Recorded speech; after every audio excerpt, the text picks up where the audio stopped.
The plug's been nicely waxed. I've gone over it 10 times, put the wax on, leave it 15 or 20 minutes, buff it up, and then leave it for an hour to harden before you put the next layer of wax on. Otherwise the layer of wax will melt the one underneath and you end up with not much thickness of wax. So that took a while, and obviously finished polishing the plug as well with the G3, so it was all nice and shiny. Yeah, it's looking good. Can now sit it into the parting plate. You can see I've put it in there, and then I've gone round with some thick splooge, micro balloons and a bit of colloidal silica and some epoxy, and just gone round there and made a fillet all the way around.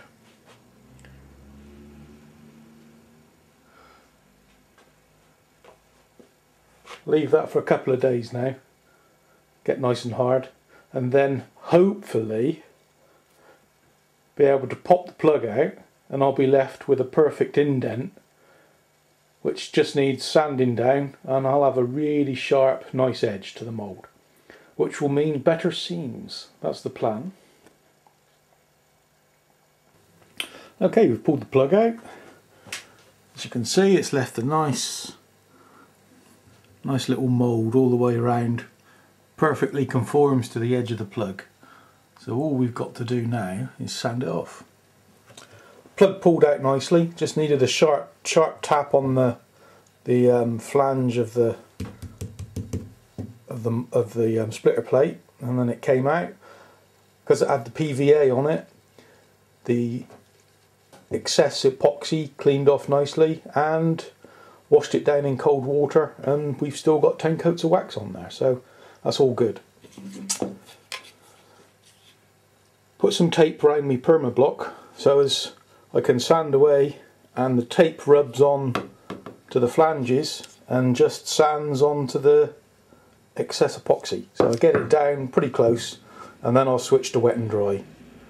Want to get a nice smooth finish all over it, and then we can put the plug back in there and start thinking about how we're going to do this area here and this area here. I want access into my moulds there to be able to roll my wet seams down. Okay, we can see we've got a nice edge along there now. It's good. It's taken the mould of the plug.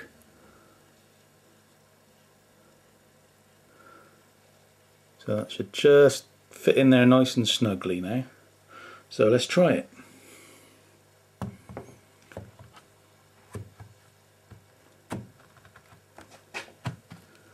Oh yeah, it's a very nice tight fit.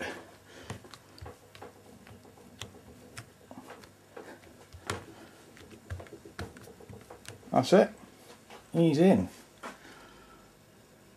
He's ready to, as I say, got to get a flat piece here going across and then angled back across there so as I can access into the mould, and also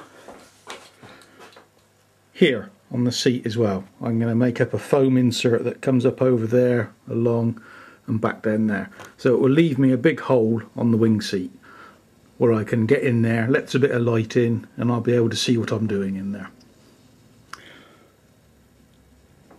Yeah, very happy with that. Okay, all ready to go. One coat of wax on it, we're off. You can see I've made a big block on the end. I've covered it in polyester film just on the two faces. This seems to work quite well. Just stick it on with craft mount, both sides, then stick it on like a contact adhesive. I'm hoping, because I've done a big block, that I'll be able to knock it off and drop it down some and hold it on to the first part of the mould with G-cramps, and it will double up for the second half as well. Moving on down, you can see I've made up a foam block as well, so this will give me access into the main part of the fuselage. I've covered it again in polyester film and craft spray, and also mirror screws. I find they work really well for location pins. So yeah, another 10 coats, well, another 9 coats of wax on there, leaving an hour between coats at least, and then spray some PVA on, and we're ready to make a mould.